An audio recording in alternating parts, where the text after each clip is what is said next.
I can tell you're trying to think of something, little buddy. Spit it out. I was just thinking to myself, what would happen if I went back in time 2 years and told my past self you would rather have Devin Dubnyk than Jonathan Bernier? Showtime!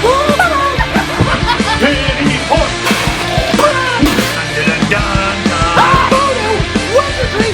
Whoopsie-daisy, this team is ruining my life! Leafs lose 1-1 to nothing to the Minnesota Wild. I want you all to appreciate something. I want you all to appreciate something from this game. Because many of you watching want to get into sports media, some kind of media. I want to tell you something amazing. Because I did what I do before basically every video. I go on MapleLeafs.com and I go and watch the game in 6 minutes. Which, if you've been watching for a long time, you know I used to work at Leafs TV and I used to make those for MapleLeafs.com. Somebody made a 6-minute highlight pack for a 1-0 Leafs loss for the Leafs website. And you need to appreciate how hard that is. Because I did that for like 2 years, and then I went to CBC and did some highlights, and those packs were like 90 seconds. Sometimes less. I had packs at the NHL Network that were as short as 30 seconds. But anyway, let's talk about the game.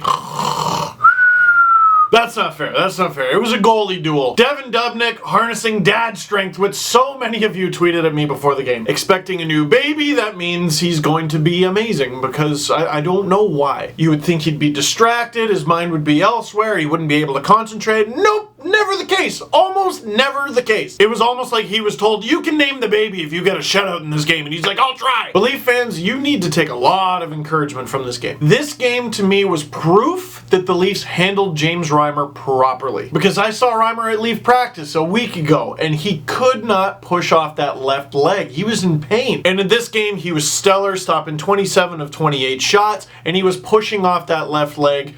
Didn't look like he winced once. And he was challenged on a few opportunities, and the Wild were allowed to crash the net. Reimer seemed fine. The one goal he let in was a completely unblocked, fully open lane blast from Matt Dumba. You're not stopping that unless you want a hole through you. And the game really could have gone either way because Devin Dubnyk was good, but the Leafs had so many opportunities. Bozak on the power play in the second period. You get that puck up, that's a goal. Kadri had an opportunity at the end of the second. If you don't whiff on that puck, that's a goal. And then the offside call.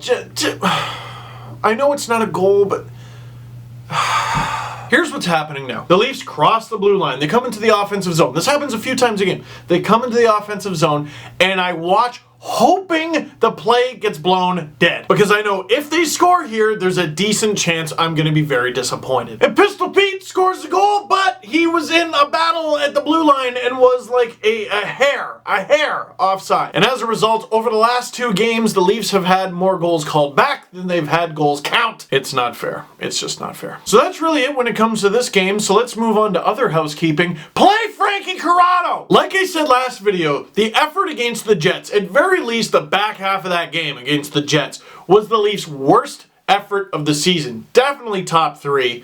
And everyone in that lineup got to play the next night. One of the guys I mentioned, and I don't even know if it's a good swap to have Corrado replace this guy, was Martin Marincin. He only played, I think it was under 15 minutes against the Jets. He played a few seconds over 10 minutes in this game. Corrado couldn't have done that. At this point, Corrado has to wait for someone to get hurt. That's the only way he's going to get in the lineup. Oh wait, no, they'll just call up Scott Harrington. And I don't even know that he's going to be great. I don't know. I feel embarrassed for the guy. I feel awful for him. And it weirdly, how the Leafs have treated Corrado kind of speaks to how much they want to keep him. Because they got him off waivers. The Leafs didn't give up anything to get Frankie Corrado. And even though they haven't put him in the lineup yet, they want to keep him badly enough that they've done this. They haven't sent him down and risked losing him to waivers. And he already had that one conditioning stint with the Marlies. Someone tweeted at me, can he go on another conditioning stint? I don't even know if that's within the rules. Question of the game. How do you get Frankie Corrado in the lineup? Final thought, and this is how low I've set the bar for this season. Even though the Leafs lost the game, even though they didn't score a single goal,